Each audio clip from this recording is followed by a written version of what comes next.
찬송가 95장 하시겠습니다.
어떠함을 다 아시면서도 어떻게 이렇게 끝까지 사랑하실 수 있는지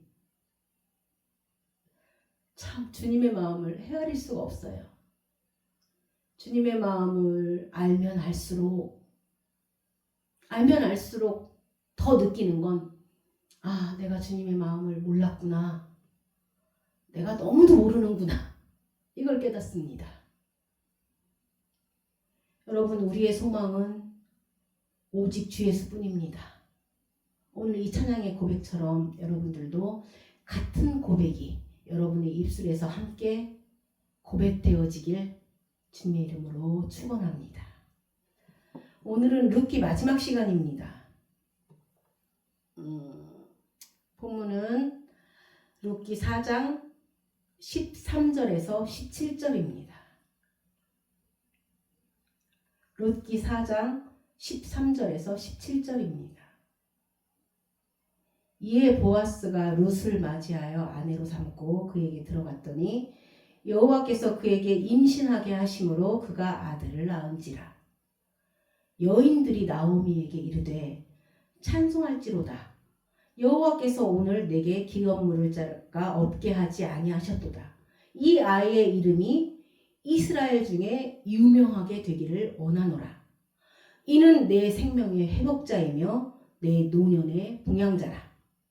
곧 너를 사랑하며 7 아들보다 귀한 내 며느리가 낳은 자로다 하니라. 나오미가 아기를 받아 품에 품고 그의 양육자가 되니 그의 이웃 여인들이 그에게 이름을 지어주되 나오미에게 아들이 태어났다 하여 그의 이름을 오벳이라 하였는데 그는 다윗의 아버지인 이새의 아버지였더라. 아멘. 여러분, 나오미가 다윗의 증조 할머니가 되는 겁니다.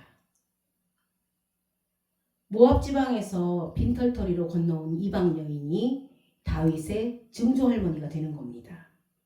여러분, 욥기에서도 그랬지만 모든 걸 다 잃어버린 사람으로 출발을 했다가 하나님의 뜻이 성취되는 걸로 끝이 나는데 지금 이 룻도 벌써 시작부터가 그렇죠. 이 룻의 입장에서는 남편의 죽음, 또 시아버지의 죽음, 시동생의 죽음이 있습니다.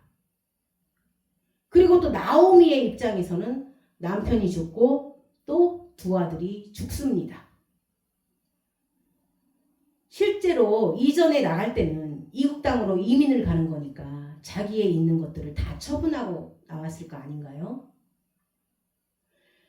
다 처분했는데 그러니까 나중에 다시 들어올 때는 다 말아먹고 빈손으로 맨손으로 들어오는 겁니다. 그런데 이 룻기의 출발이 거기서부터 시작을 한다는 겁니다. 그런데 그렇게 그 출발은 그렇게 되었지만 나중에 끝날 때는 지금 여기 성경에서 읽은 것처럼 여기 보면 놀라운 얘기를 하고 있는 겁니다. 여러분들은 성경을 그냥 아무렇지도 않게 읽으셨는지 모르겠지만 여러분, 나오미가 아들을 낳았나요? 아니죠. 룻이 낳았죠. 근데 성경은 기록합니다. 나오미에게 아들이 태어났다. 이거 놀라운 일 아닌가요? 한 번쯤 의심 안 해보셨는가요? 그럼 우리는 이게 왜 이렇게 됐는지를 알아야 됩니다. 여러분, 사실은 오벳은 나오미의 피가 하나도 안 섞인 자식입니다. 그렇죠. 근데 17절에 보면 나오미에게 아들이 태어났다 하여 그 이름을 오벳이라고 합니다. 사실 피가 하나도 안 섞인 며느리가, 그렇죠, 며느리도 피가 안 섞였죠. 그런데 자기 아들과의 사이에서 난 게 아니라 그 며느리가 다른 남자와 새살림을 차린 그 사이에서 아기를 낳았으니까 나오미의 입장에서는 아무것도 아닙니다. 그냥 손자입니다. 그런데 오히려 성경에서는 나오미에게 그 기업을, 나오미의 남편의 이름을, 그 대를 이어서 기업을 이어줄 자라고 해서 나오미가 애를 낳았다고 하여 오벳이라는 이름을 지어줍니다. 그러면서 또 얘기하기를 너의 생명의 회복자고 너의 노년의 보양자고 너를 사랑하는 자가 여기 있다고 합니다. 그리고 또 특별히 7 아들보다도 더 귀한 며느리가 아들을 주었다고 합니다. 참 복잡하죠. 그런데 성경은 복잡한 얘기들 투성이입니다. 왜요? 우리처럼 복잡한 사람들을 데려다 놓고 가르치려니까 그럴 수밖에 없는 겁니다. 어쨌든 모든 것을 다 잃어버리고 출발을 하는데 나중에는 이렇게 복된 삶으로 바뀝니다. 그러면 여러분 그 사이에 나오미가 달라진 게 있는가요?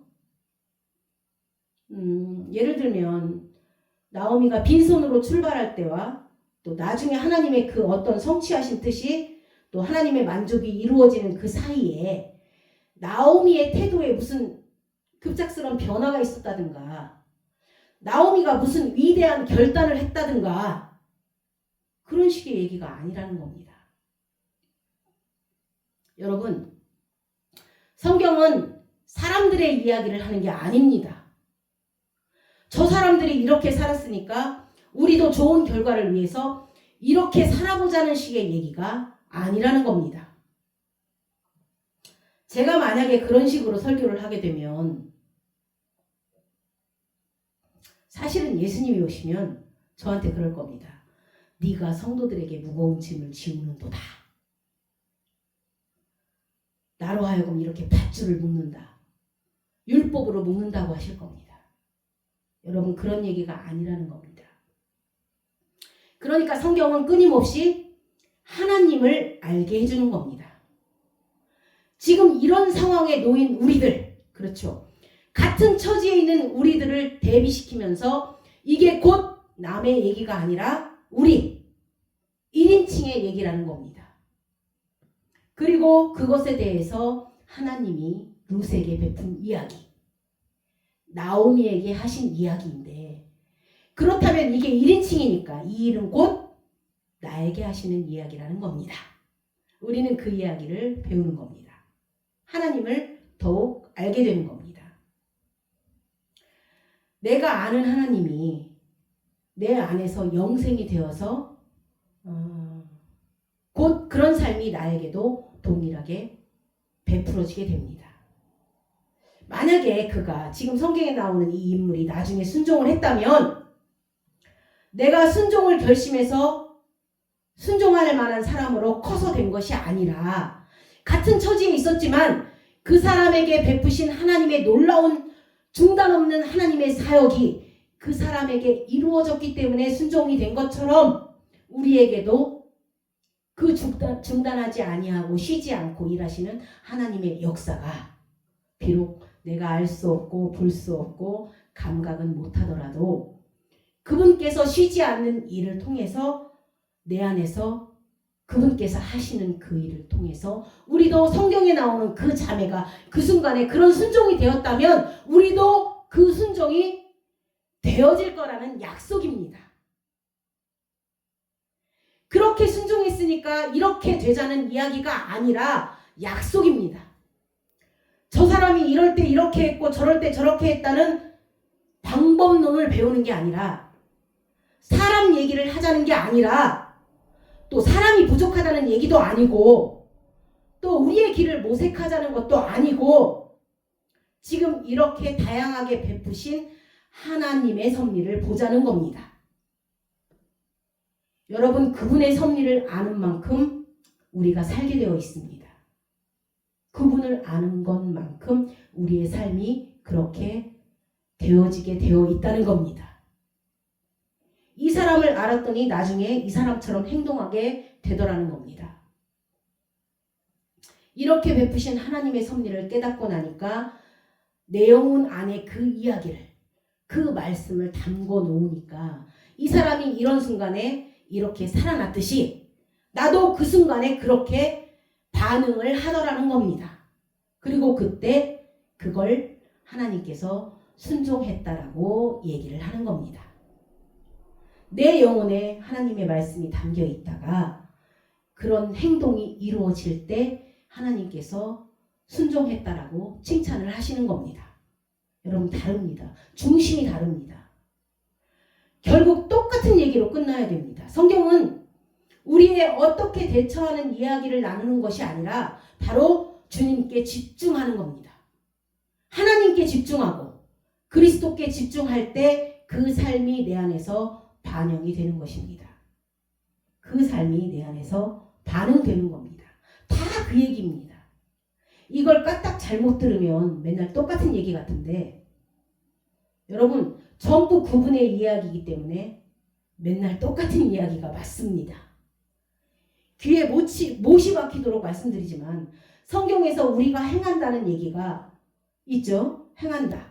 근데 그 행한다라는 헬라어가 걷는다라는 뜻이라고 했습니다. 이 행한다라는 단어가 걷는다라는 단어를 많이 쓰는데 사람이 걸을 때 여러분 걸음걸이에 집중하지 않습니다. 걷는다는 거는 다른 게 나를 걷게 해주는 겁니다. 내가 관심을 두고 있는 게 날 걷게 해주는 겁니다. 그러면 그 다음부터 뭐가 나를 이끌어주느냐? 그 장소가 나를 불러주는 겁니다. 내가 걸어서 간 게 아니라 그 장소가 내 다리를 움직인 겁니다. 내가 무엇인가에 초점을 둔 것이 어디 안에 있는 건가요? 그럼 이제 배고픈 걸로 치면 현재 내가 배고픔 안에 있는 것이 내가 배고프다고 치자고요.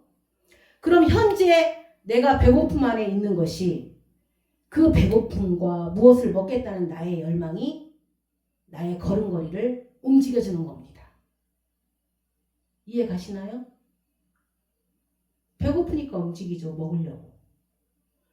그래서 성령 안에서 걷는다는 것은 성령 안에서 행하라는 겁니다. 성령을 쫓아 행하라는 겁니다.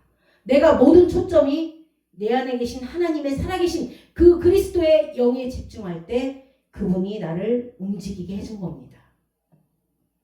그러니까 지금 나오미의 이야기가 아니라 나오미를 품어주신 하나님의 은혜를 보자는 겁니다.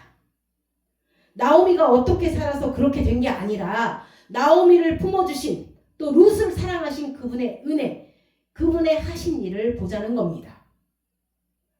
그러다 보면 이 똑같은 일이 나에게도 동일하게 베풀어진다는 겁니다. 저는요, 성령이 저에게 아무것도 주문하지 않아서 감사합니다. 저는요, 하나님께서 저에게 아무것도 요구하지 않아서 감사합니다. 여러분, 오히려 하나님은 아십니다. 너는 할 수 없다. 그래서 사람이 할 수 없는 것을 하나님은 하신다라고 얘기했습니다. 여러분, 저는 이 성경이 또 하나님이 아무것도 저에게 강요하지 않아서 감사합니다. 저는요, 하나님이 저의 처지와 저의 어떠함을 책망하지 않아서 너무 감사합니다. 그것에 대해서 할 수 있는 분, 나의 현재 상황을 바꿔놓을 수 있는 건 내가 아니라 하나님 당신 자신인 걸 당신이 아시기 때문에 이건 당신의 이야기이기 때문에 저는 너무 감사합니다. 이건 철저히 은혜를 이야기하기 때문에 감사합니다. 여러분도 그러신가요?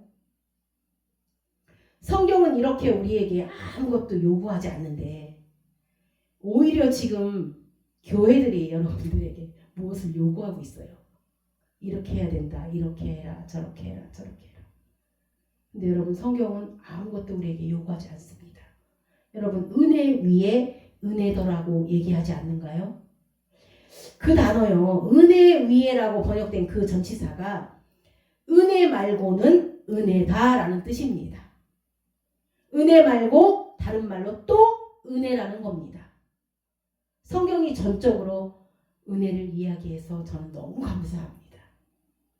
이 룻기를 처음부터 끝까지 읽어보면 룻처럼 또는 나오미처럼 우리는 아무것도 없이 출발하는 사람이고 우리는 다른 집에서 추수할 때 그냥 흘리는 이삭이나 주는 사람으로 출발을 하고 있는 처지지만 그것에 대해서 하나님은 당신이 하는 일을 중지하지 않으신다는 겁니다. 룻기 3장 18절에 나오미가 이런 이야기를 합니다. 나오미가 며느리 룻하고 하는 대화인데 룻이 이삭을 주우러 가서 보아스를 만난 얘기가 앞으로 등장을 합니다.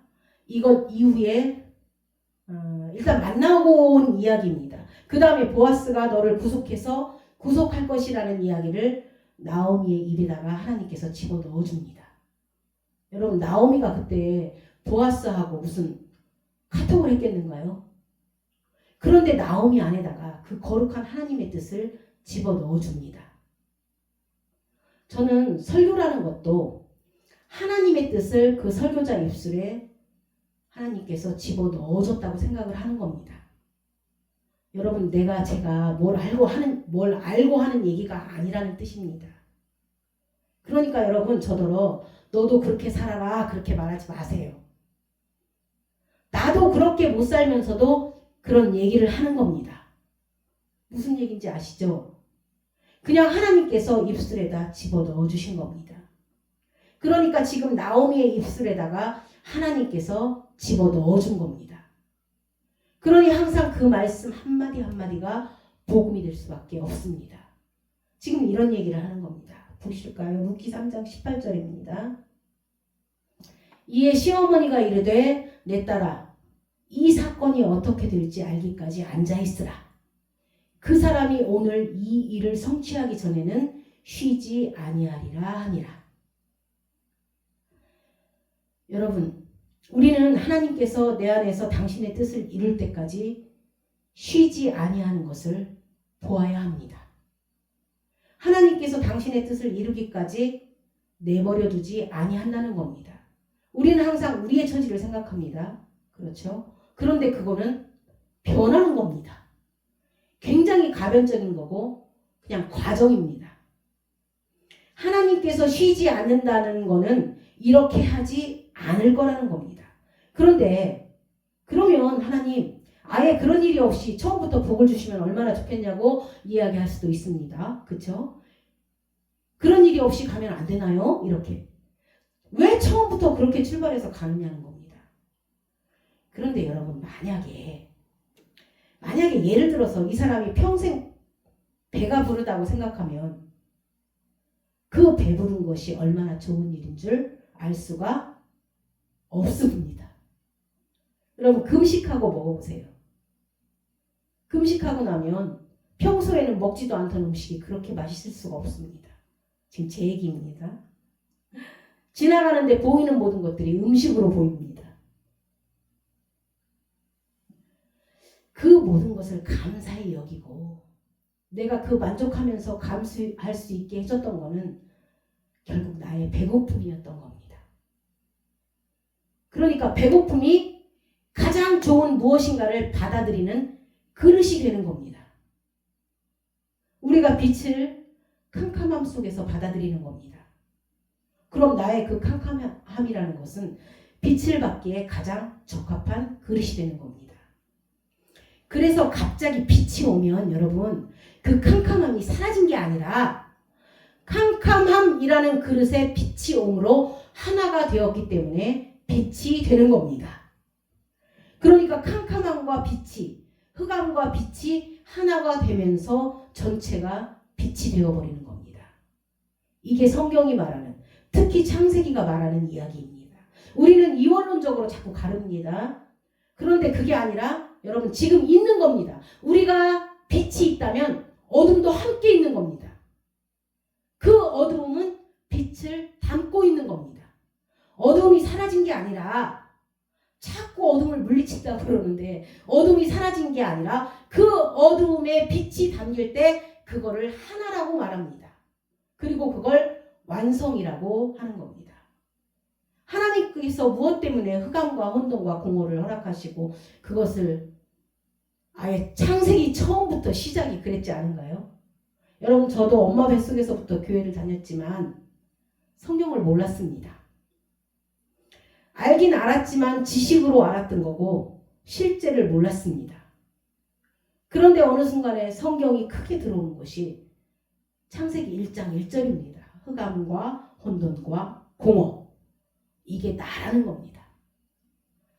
내가 흑암인데, 내가 혼돈인데, 내가 공허인데, 내가 이것을 물리치는 역사가 아니라 바로 나의 흑암이 하나님의 영광을 담는 그릇이 되었고, 나의 공허가 하나님의 충만을 담는 그릇이 되었고, 나의 혼돈이 하나님의 뜻을 담는 그릇이 되었습니다. 여러분, 흑암과 영광이 하나가 되어서 영광이 된 겁니다. 이건 굉장히 중요합니다. 이 룻기는요, 룻이 좌절을 딛고 새롭게 되었다는 얘기가 아니라 그 좌절은 하나님의 풍성함이, 또 그 공허는 하나님의 충만을 담는 그릇이 되어서, 공허라는 그릇 안에 충만이 담기면 전체가 충만이 되는 겁니다.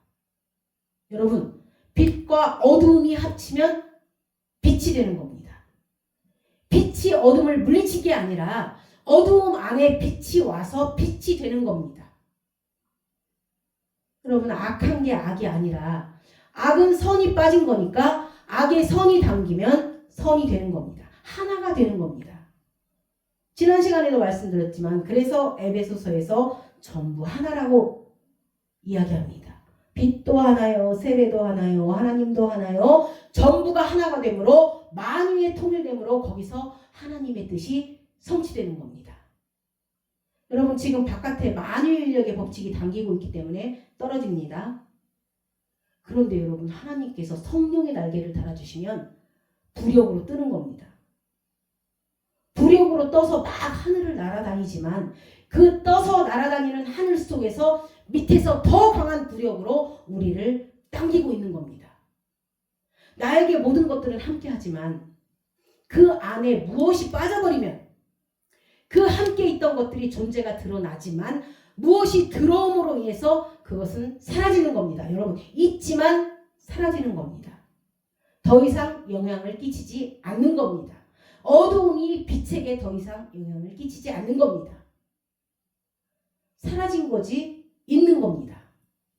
그러니까 모든 나의 자리, 모든 날, 이런 실상, 나의 죄악과 나의 연약함과 나의 부족함과 나의 결핍과 나의 상처와 나의 어두움과 이 모든 것들은 그곳에서 하나님 한 분을 구하는 자리가 되는 겁니다. 그분을 구해서 그분이 오심으로 말미암아 완성이 될 때 그것을 구원이라고 하는 겁니다. 그것이 구원입니다.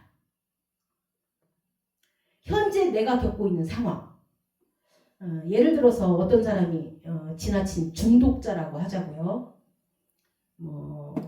어떤 물건을 수집하든 또 흡연을 하든 마약을 하든 중독자라면 그 사람은 죽을 때까지 그 중독의 그늘 안에 있을 겁니다. 그러나 그 중독 안에는 바로 그 중독 때문에 전능하신 하나님을 구했고, 하나님의 오심으로 인해서 그 중독자라는 그릇은 결국 하나님을 담아서 완성이 되어 살아나는 겁니다. 그래서 항상 하나가 되어서 사는 겁니다. 하여튼 모든 자리가 그분을 구하는 자리가 되는 겁니다. 다른 말로 그분이 찾아오시는 자리입니다. 하나님은 시도 때도 없이 그들의 실존 속으로 찾아 들어오셨습니다.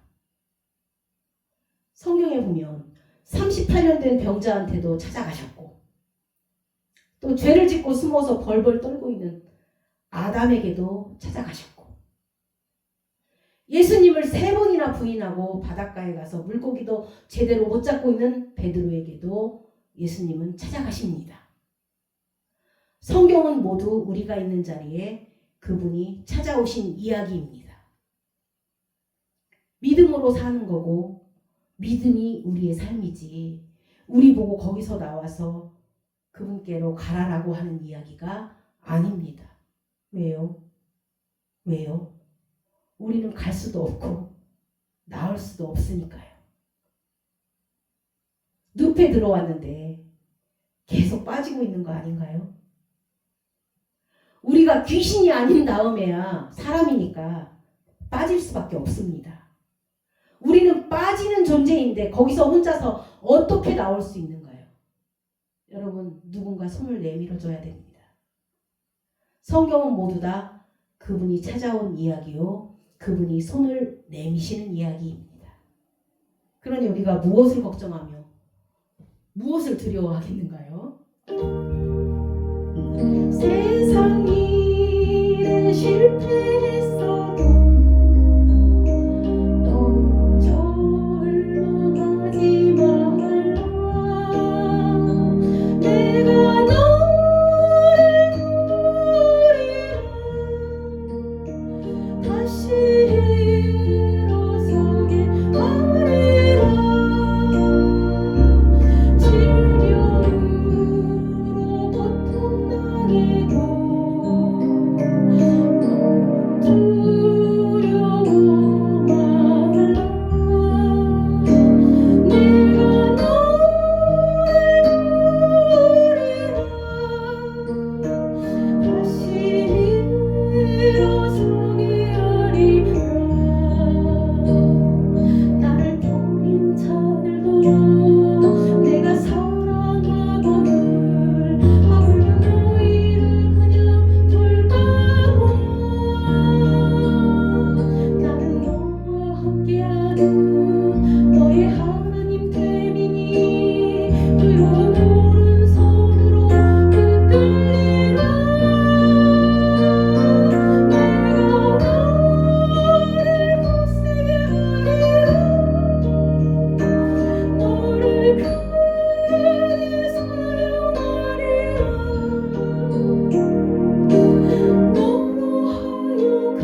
고린도후서 12장 9절에서 10절을 보시겠습니다. 고린도후서 12장 9절에서 10절입니다. 나에게 이르시기를 내 은혜가 내게 족하도다. 이는 내 능력이 약한 데서 온전하여 짐이라 하신지라. 그러므로 도리어 크게 기뻐함으로 나의 여러 약한 것들에 대하여 자랑하리니 이는 그리스도의 능력이 내게 머물게 하려 함이라. 그러므로 내가 그리스도를 위하여 약한 것들과 능욕과 궁핍과 박해와 곤고를 기뻐하노니 이는 내가 약한 그때에 강함이라. 아멘. 지금 본인의 경험은 약함입니다. 그렇죠? 약함이에요. 본인의 경험은 능욕과 궁핍과 핍박과 곤란입니다. 그런데 본인의 그 경험은 항상 그곳에 찾아오시는 하나님의 임재를 경험하는 자리입니다. 그래서 약함에서는 강함을 경험하게 되고 우리의 악함은 하나님의 선을 경험하는 자리가 되는 겁니다. 그렇다고 이 얘기를 우리가 뭐 악하게 살자로 가는 사람은 귀신이지 사람이 아니라고 했습니다. 여러분, 해가 지나도록 분을 품지 말라고 하는데 여러분, 화가 나는데 어떻게 분을 안 품을 수가 있는가요? 우리가 분을 품는다는 게 여러분, 분이 나는데 그걸 우리가 어떻게 해결할 수 있겠는가요? 우리의 현재 갖고 있는 이 모든 문제를 스스로 하려고 하면 오히려 더 커집니다. 이 모든 문제는 바로 하나님을 구하는 자리가 되면 되는 겁니다.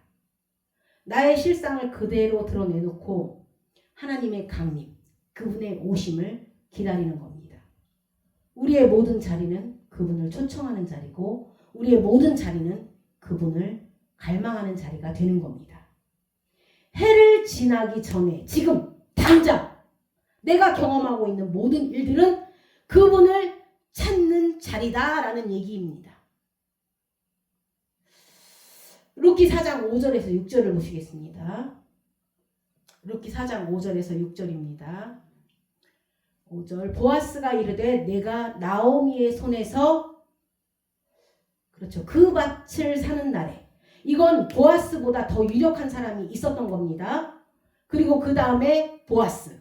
내용상 이렇게 둘밖에 없었던 것 같습니다. 그런데 첫 번째 사람이 기업을 물러주겠다고 했습니다. 이거는 구속사적인 관점에서 두 가지로 해석이 됩니다. 뭐냐면 한 가지는 이 사람이 모압 땅으로 들어갈 때 가지고 있는 땅을 다 팔고 나갔다가 다 잃고 들어온 케이스입니다. 그럴 경우가 더 많습니다. 그런데 성경을 글자 그대로 보면 이미 땅을 팔고 갔는데 나오미가 판다라고 써 있습니다. 지금. 그런데 그때는 원래 땅의 임자만 그 땅을 물러달라고 할 수 있는 겁니다. 그러면 옆에서 도와주는 구속해주는 사람, 유력한 사람은 무엇이냐면 지금 보아스는 나오미에게서 산다고 성경에 써 있지만 나오미에게서 땅을 산다는 게 아니라 나오미가 땅을 다시 물러달라고 할 수 있는 권리를 사는 겁니다. 그래서 그걸 물러주는 겁니다. 다시 사주는 겁니다. 누가 하신 건가요? 그리스도께서 팔렸던 우리들의 영혼을 다시 대가를 치르고 사주시는 겁니다. 그런 차원으로 읽으시면 됩니다. 그러니까 나오미 손에서 그 밭을 산다고 지금 표현을 하는 겁니다. 유력한 자가 먼저 선택권이 있었기 때문에 그가 땅을 사주려고 했습니다. 그런데 그 사람의 입장에서는 땅은 사주지만 나오미가 후손이 없으니까 그 땅은 누구한테 돌아가겠는가요? 자기가 사줬지만 나오미가 자식이 없으니까 결국 자기한테 돌아올 거 아닌가요? 그러면 내가 사주겠다고 해서 사준 건데 그 사람이 땅은 사줬는데 땅은 물러줬는데 거기에다 보아스가 한마디 더 하는 겁니다. 이 며느리도 네가 취해라. 그래서 이 땅의 주인이 네가 되지 아니하고 나오미의 집안의 기업이 되게 해달라는 얘기를 지금 하는 겁니다. 5절 볼까요? 보아스가 이르되 내가 나오미의 손에서 그 밭을 사는 날에 곧 죽은 자의 아내 모압 여인 룻에게서 사서 그 죽은 자의 기업을 그의 이름으로 세워야 할지니라 하니. 그런데요, 이렇게 생각해 보니까 이건 손해 날 일인 겁니다. 결국엔 땅을 사주고 자식이 없으면 그게 나한테 와야 맞는 건데, 자식을 씨를 주면 결국은 내 것이 안 되니까 이 사람한테는 손해인 겁니다. 그래서 6절에 뭐라고 하나 볼까요? 그 기업 물을 자가 이르되 나는 내 기업에 손해가 있을까 하여 나를 위하여 물으지 못하노니 내가 물을 것을 네가 물으라. 나는 물으지 못하겠노라 하는지라. 저는 이 성경이 참 좋은 게 항상 실망할 때가 좋은 일이 온다는 징조입니다. 성경이나 드라마나 우리 인생이 다 그렇습니다. 그런데 인생까지를 못 갔기 때문에 아직도 못 깨달으시는 겁니다. 도를 터득하면 성경이나 드라마나 내가 동일하다는 겁니다. 그러니까 언제 뜻이 이루어지느냐? 나의 기대와 나의 예상과 나의 어떤 마땅한 당위적인 것들, 당연히 그렇게 될 것들, 그런 것들이 무너질 때 어떤 예기치 않았던 진짜가 등장을 합니다. 이것처럼 나의 기대와 나의 당연히, 그렇죠, 이 사람이 물러줄 겁니다. 그렇죠? 그런데 당연히 그 양반이, 그렇죠, 계약서에 사인할 줄 알았는데, 당연히 그 사람이 나타날 줄 알았는데, 이런 마땅한 것들, 당연한 일들이 무너집니다. 왜냐하면 그렇지 않다면 우리는 우리의 범주 안에서 사는 겁니다. 나의 계획과 나의 생각과 나의 합리화된 경험 안에서, 그 안에서만 사는 겁니다. 그런데 우리는 어떤 사람이냐? 하나님의 백성은 하나님의 지혜와 하나님의 경륜과 그분의 선택하심과 그분의 놀라운 질서 안에서 함께 사는 겁니다. 그럴 경우에 나의 기대와 하나님의 이 뜻이 동일하다면 우리는 할렐루야 할 겁니다. 그런데 하나님의 뜻과 우리의 생각이 다릅니다. 왜요? 우리는 흑암과 공허와 혼돈으로 출발했기 때문에 우리는 출발이 욕심입니다. 우리는 당신의 뜻이 담겨야지만 완성이 됩니다. 하나님이 우리의 출발 안에서 우리가 가지고 있던 생각이 결국에는 빛이 아니라 어둠이었고, 결국에는 충만이 아니라 공허였고, 결국에는 하나님의 뜻이 아니라 혼돈이었다는 사실이 드러나고서야 그 자리에는 결국 하나님의 영광이 드러날 자리가 되는 겁니다. 결국 나의 기대가 부서지는 그곳은 하나님의 일이 드러나는 지점입니다. 나의 예상이 빗나가는 그 지점은 하나님의 뜻이 이루어지는 순간입니다. 맞죠? 이 이야기가 제 이야기고 여러분의 이야기고 나의 이야기다라고 얘기할 수 있는 겁니다. 우리 창세기 2장 4절에서 7절을 볼까요? 지금 아까 앞에 있는 사람, 그 사람, 여기 이름이 안 나왔으니까 그 아무개라는 그 사람은 자기가 결국은 손해는 안 보겠다는 겁니다. 그쵸?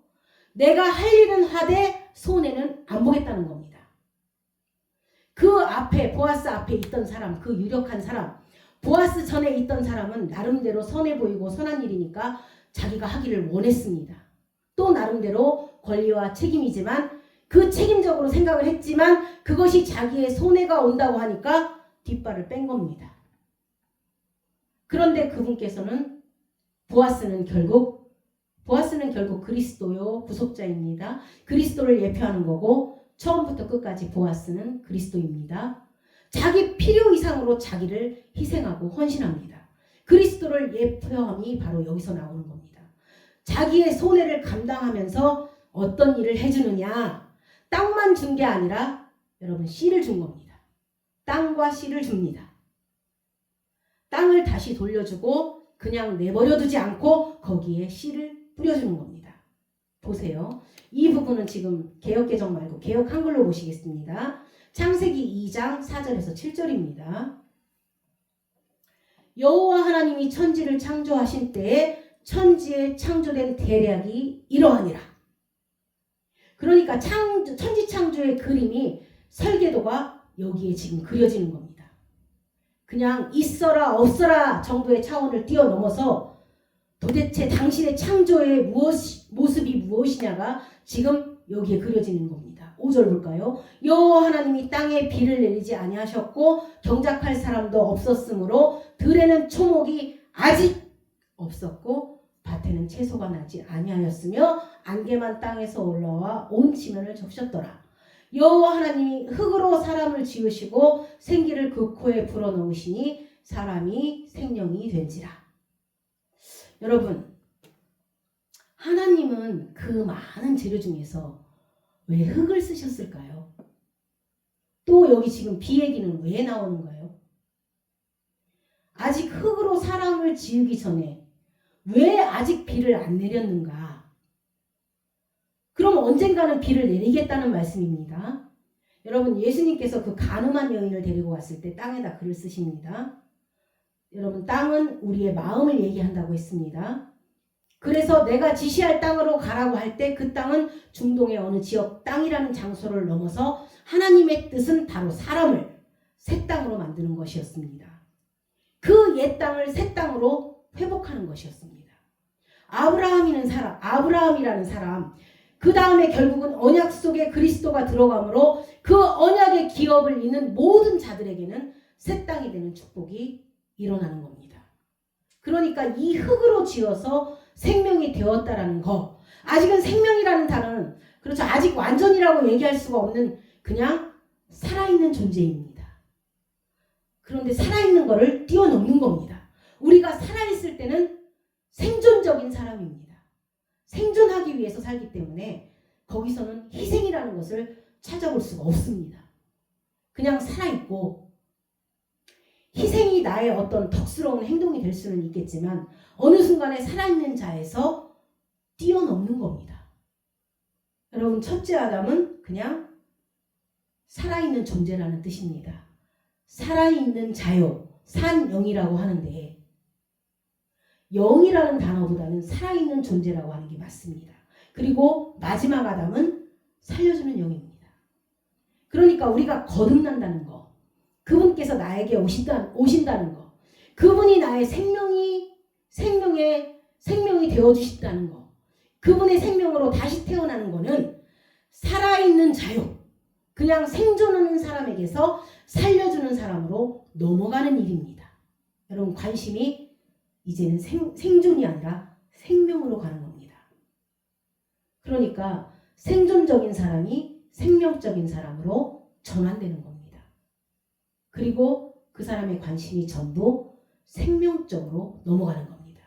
여러분, 교회는요, 옳고 그른 얘기를 하는 데가 아닙니다. 교회는요, 살려주는 이야기를 하는 곳입니다.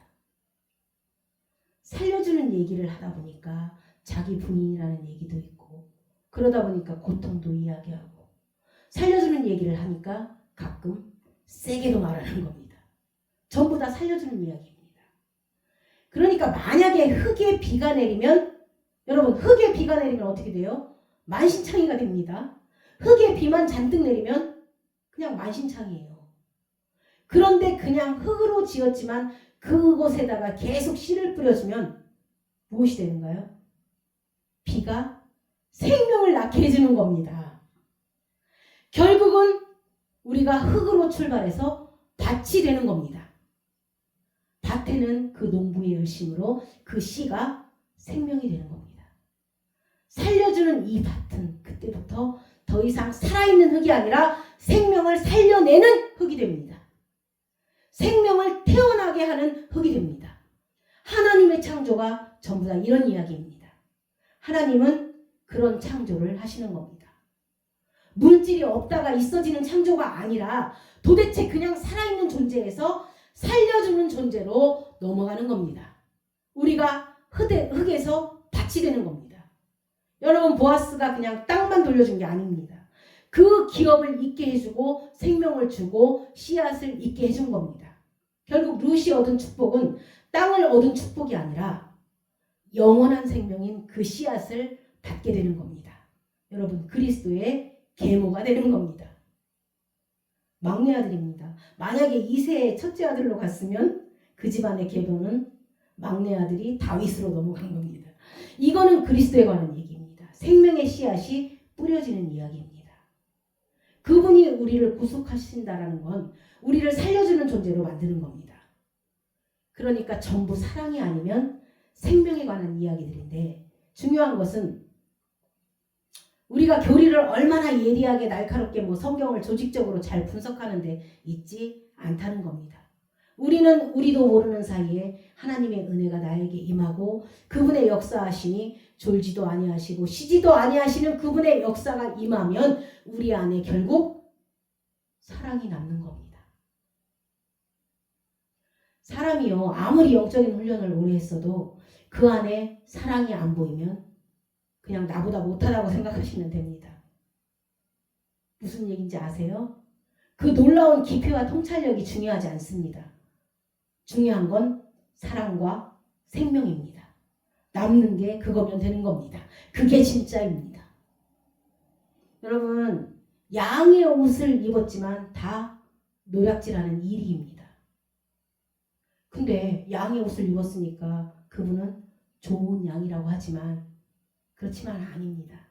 열매를 보고 아는 겁니다. 얼마나 많은 열매가 있겠는가요?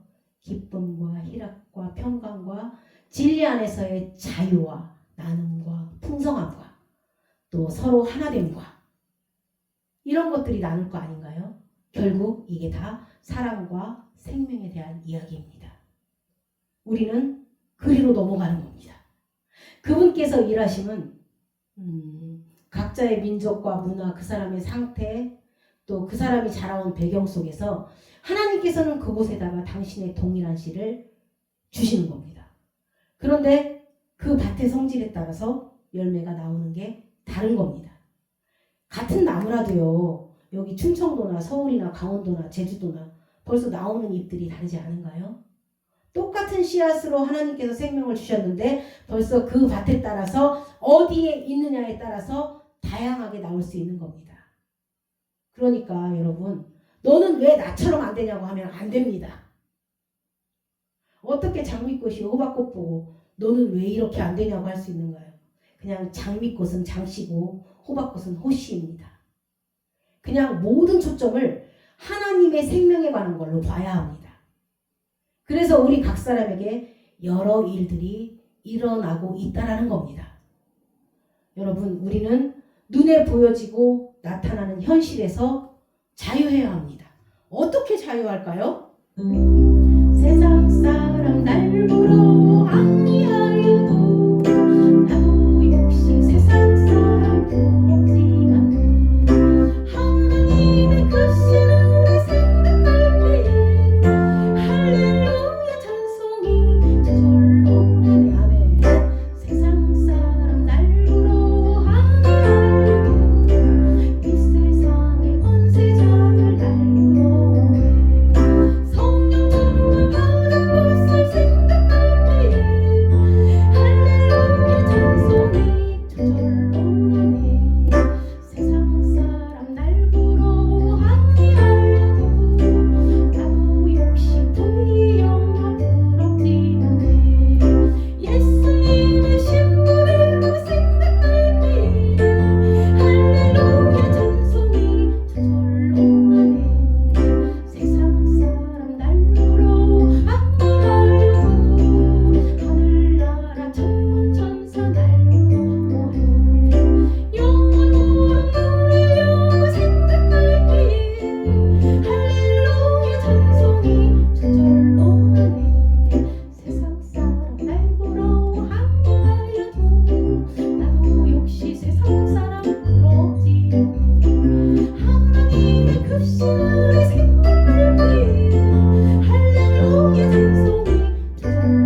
14장 13절에서 14절을 보시겠습니다.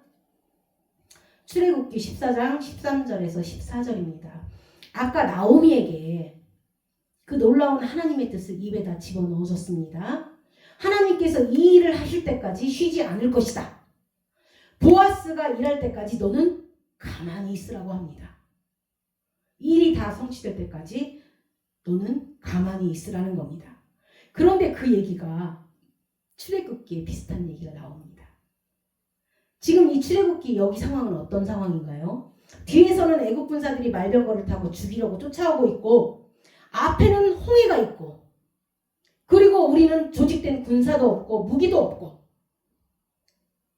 여러분 자꾸 내 얘기로 들어가고 있습니다. 그쵸? 저들의 얘기로 듣지 마세요. 지금 다 각자 여러분 자기 얘기로 들어가고 있는 겁니다. 가면 갈수록 앞에는 캄캄한 절벽이고 홍해고 배도 없고 뒤에서는 점점 죽음의 사자들은 다가오고 급박합니다.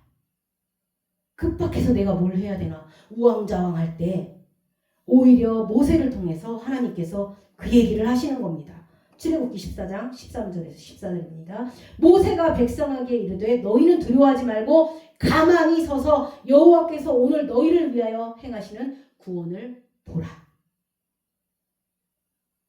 여러분 우리가 두려워하지 않을 수는 없는 겁니다. 두려움이니까요. 근데 아까 얘기했죠. 두려움은 하나님의 임재 안에서 우리에게 평강을 주는 자리가 될 거라는 얘기입니다. 그러니까 하나님께서 너희를 위하여 행하시는 구원이 있기 때문에 두려워 말라는 얘기를 하는 겁니다. 그러면 무엇을 기준으로 한 거고 무엇을 전제로 한 건가요? 여러분 여기서 두려움을 부정하지 않은 겁니다.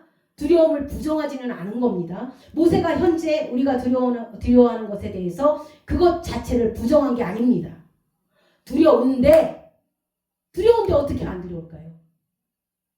너는 무서워 말라. 무서운데 어떻게 하나요? 그거는 무서움을 없애라는 거. 무서워하지 말라는 데 뜻이 있지 않고요.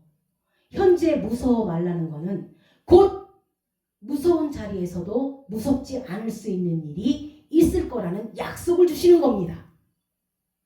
지금 하나님께서 약속을 주시는 겁니다. 무서움과 두려움을 없애라는 게 아니에요. 무서운 자리, 두려움의 자리에서도 무섭지 않고 두렵지 않을 수 있는 일이 있을 거라는 약속을 주시는 겁니다. 하나님께서 지금 약속하시는 겁니다. 두려움 자체를 물리치는 게 아니라 그 두려움의 현주소는 하나님이 너희를 위하여 구원을 행하시는 것을 보는 장소가 될 거라는 겁니다. 지금 내가 두려워하고 있는 것, 그 자체를 물리치는 게 하나님의 뜻이 아닙니다. 우리의 고통을 제거하는 게 하나님의 뜻이 아니라 고통이 어떤 장소가 되느냐가 하나님의 뜻입니다. 우리의 좌절과 우리의 결핍과 우리의 곤란과 가난이 하나님의 임재하심을 겪는 자리가 될 때 그게 구원이라는 겁니다. 여러분 그러니까 이게 지금은 두려운 겁니다. 자기 정신이 돌기 전에는 두려운 겁니다. 만약에 지금 이 상황을 즐긴다면 그건 정신이 돈 사람입니다. 그런데 그 두려워하는 사람들에게 제일 먼저 하는 말이 두려워 말라라는 겁니다. 지금 불안할 수밖에 없는데 불안해하지 말라는 겁니다. 그런데 염려할 수밖에 없습니다. 우리는. 지금 내 자식이 갑자기 바깥에 나가서 엉뚱한 짓에 휘말려서 연락이 안 되는데 염려 안 할 부모가 어디 있겠는가요? 그런데 거기에다 대고 만약에 주님께서 염려하지 말라고 말씀하시면 그거는 염려를 안 하는 데 있지 않고 그 뒷말이 있다는 얘기입니다. 자식이 지금 연락이 안 되는데 염려해야지 염려 안 하면 그게 말이 돼요? 그거 부모인가요? 부모도 아니죠. 그런데 그 염려의 자리가 무슨 자리로 가게 되냐면요. 밖에서 너희를 위하여 구원을 행하는 자리가 될 거라는 겁니다. 그 자리가 될 거니까 너희는 두려워 말라는 겁니다. 여러분 룻과 나오미가 여지껏 겪은 것은 전부 좌절과 불확실과 결핍과 가난입니다. 그러나 두려워 말라. 바로 나오미의 입을 통해서 보아스가 너를 위해서 이 일을 어떻게 이루는지 너는 가만히 있으라는 겁니다. 그가 성취할 때까지 쉬지 않는다는 겁니다. 누가요? 하나님 얘기하는 겁니다. 나에게 그분이 계시다는 겁니다. 쉬지 않고 하나님께서 그 뜻을 이룰 때까지 너는 가만히 있으라는 겁니다. 그러면 그 가만히라는 건 무엇인가요? 내가 하는 일에 초점을 맞추지 않고 그분이 하는 일에 초점을 맞추는 것이 가만히입니다. 여러분 아무것도 안 하는 게 아닙니다. 13절 보실까요? 모세가 백성에게 이르되 너희는 두려워하지 말고 가만히 서서 여호와께서 오늘 너희를 위하여 행하시는 구원을 보라. 오늘이라는 건 무엇인가요? 내 눈에 현실이 보이니까 여호와의 행하심은 안 보이고 내 눈에는 그냥 홍해만 보입니다. 그래서 오늘날이라는 얘기를 하는 겁니다. 네 앞에서는 아무 일도 안 일어나는 것 같지만 일어나고 있다는 겁니다. 여호와께서 하시는 일이 보이지 않지만 나도 모르게 그 안에서 자라가고 있는 겁니다. 그분이 하시는 일 때문에 충만함이 내 안에서 자라나고 있는 겁니다. 그래서 우리는 여호와의 하시는 일을 보자는 겁니다. 그런데 그 일은 전부 내 안에서 성취되는 겁니다. 나는 좋은 결과가 아니라 나는 성숙이 생명이니까 내 안에서 계속 성숙이 있다는 겁니다. 우리는 알게 모르게 그분이 하는 일을 통해서 점점 그리스도의 장성한 분량으로 자라고 있다는 겁니다. 맨날 볼 때는 모르지만 하나님께서 그 일을 하고 계시면 우리 밭에 씨를 뿌린 겁니다. 하나님께서는 밭에 씨를 뿌리고 비를 내려주셨기 때문에 그것은 자라게 되어 있습니다. 그래서 살려주는 일들이 자꾸 일어납니다. 계속 읽어볼까요? 출애굽기 14장 13절 14절입니다. 모세가 백성에게 이르되 너희는 두려워하지 말고 가만히 서서 여호와께서 오늘 너희를 위하여 행하시는 구원을 보라. 너희가 오늘 본 애굽 사람을 영원히 다시 보지 아니하리라. 여호와께서 너희를 위하여 싸우시리니 너희는 가만히 있을지니라. 여호와께서 너희를 위하여 싸우시리니 너희는 가만히 있을지라. 여러분 룻기의 결론이 이걸로 끝나버립니다. 왜냐면요. 오늘날 룻과 나오미의 그 삶을 경험하시는 저와 여러분들은 가만히 서서 하나님께서 쉬지 아니하시고 당신이 행하시는 일을 보는 겁니다. 그게 신앙입니다.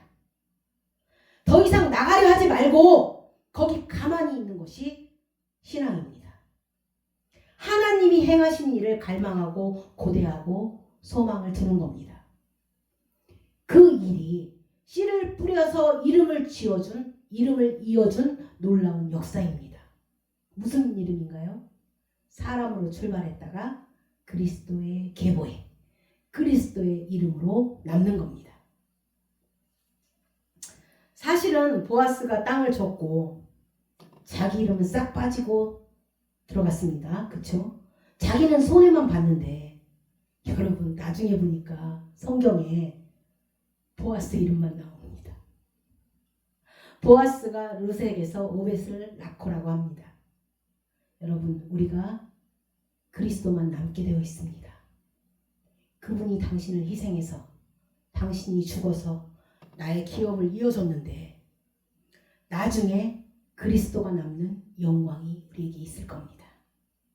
우리 사랑하는 성도 여러분의 신앙의 여정에서도 마지막에 남는 것이 있다면 예수 그리스도가 되시길 주님의 이름으로 축원합니다.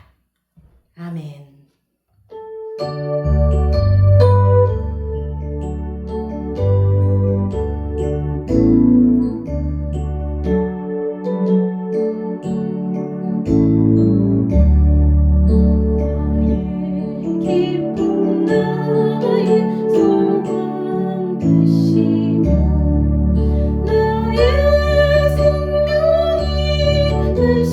주 한나 불러서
기도하시겠습니다. 살아계신 하나님, 나의 아버지, 감사합니다. 나의 지금의 주소가 앞으로도 당신을 만나는 주소가 되게 해주시옵소서. 나의 가난과 능욕과 궁핍함과 곤란한 이 모든 것이 예수 그리스도를 만나는 장소가 되게 하여 주시옵소서. 나의 약함이 전능하신 하나님 엘샤다이를 만나는 그곳이 되게 하여 주시고, 나의 병듦과 나의 아픔이 라파의 하나님, 치료의 하나님을 만나는 놀라운 은혜의 장소가 되게 하여 주시옵소서. 또 나의 거듭되는 죄악의 자리가 결국 회개하며 당신의 용서하심과 구원하시는 손길을 만나는 장소가 되게 하여 주시옵소서. 우리에게 일어나는 모든 것이 나의 아버지 되신 사랑이 많으신 하나님 아버지를 만나는 그런 곳이 되게 하여 주옵소서. 그래서 하나로 되어서 결국 영광과 충만과 풍성함과 그 사랑으로 인하여 생명이 주어지는, 살려주는 열매가 되게 하여 주옵소서.